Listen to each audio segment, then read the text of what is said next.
NEET വിഷയത്തിൽ കോൺഗ്രസ് എവിടെയായിരുന്നു, രാഹുൽ ഗാന്ധി എവിടെയായിരുന്നു എന്ന് ചോദിക്കുന്നവരോടാണ്. മോദി മീഡിയ അജണ്ടകളോട് പക്ഷം ചേരുന്നവരോടാണ്.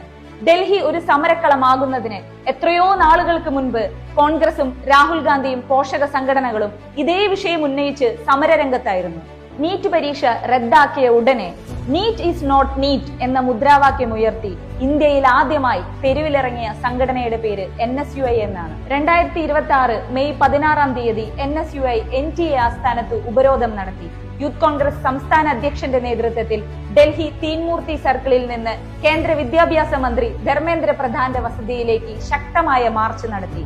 മെയ് മാസം മുതൽ NSUIയുടെ സംസ്ഥാന ഘടകങ്ങളായ KSU ഉൾപ്പെടെ സംസ്ഥാന തലങ്ങളിൽ സമരരംഗത്താണ്. ജൂൺ 13 രാഹുൽ ഗാന്ധി രാജ്യവ്യാപക സമരം പ്രഖ്യാപിച്ചു. 15 അദ്ദേഹം വിദ്യാർത്ഥികൾക്കായി ഛാത്രോം കി ഗൂഞ്ച് എന്ന ദേശീയ പ്രചരണ പ്രക്ഷോഭത്തിന് ആഹ്വാനം ചെയ്തു. ജൂൺ 17 ആയിരുന്നു രാഹുൽ ഗാന്ധി ഇന്ത്യയിലെ മത്സര പരീക്ഷകളുടെ കേന്ദ്രം എന്നറിയപ്പെടുന്ന രാജസ്ഥാനിലെ കോട്ടയിലെ ആ മഹാസംഗമം സംഘടിപ്പിച്ചത്.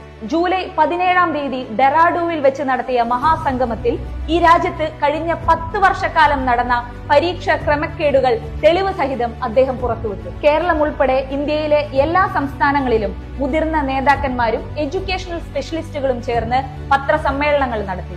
ഇന്നലെ രാഹുൽ ഗാന്ധിയുടെ നേതൃത്വത്തിൽ പ്രധാനമന്ത്രിയുടെ വീട്ടുപടിക്കൽ തന്നെ മിന്നൽ സമരം നടത്തി. രാഹുൽ ഗാന്ധി ഉൾപ്പെടെ മുതിർന്ന നേതാക്കന്മാരെ തെരുവിലൂടെ വലിച്ചിഴച്ചു, മുഖത്ത് ചവിട്ടി അധിക്ഷേപിച്ചു.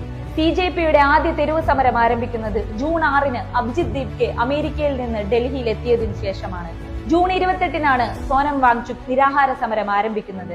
അവിടെ വിദ്യാർത്ഥികളെ പോലീസ് അതിക്രൂരമായി ആക്രമിച്ചപ്പോൾ അതിനെതിരെ ഓൺലൈനിൽ പോലീസിനെതിരെ ക്യാമ്പയിനിങ് ആരംഭിക്കുകയും ഈ വിഷയം പാർലമെന്റിൽ ഉന്നയിക്കണമെന്ന് ആവശ്യപ്പെട്ട് സ്പീക്കറെ കാണുകയും ചെയ്തു. വിദ്യാർത്ഥികളെ ആശുപത്രിയിലെത്തി സന്ദർശിക്കുകയും ചെയ്തു. ആരെയും കുറ്റപ്പെടുത്താനല്ല ഇത് പറയുന്നത്. രാഷ്ട്രീയ വ്യത്യാസമില്ലാതെ ഈ രാജ്യത്തിന്റെ പ്രതിപക്ഷ നേതാവ് എല്ലാവരുടെയും സമരങ്ങളെ, ത്യാഗങ്ങളെ വിലമതിക്കുന്നു. ആരും തിരിഞ്ഞു നോക്കാനില്ലാതിരുന്ന സമയത്തും ഒറ്റയ്ക്ക് പോരാട്ടത്തിനിറങ്ങിയ പ്രസ്ഥാനമാണ് കോൺഗ്രസ്.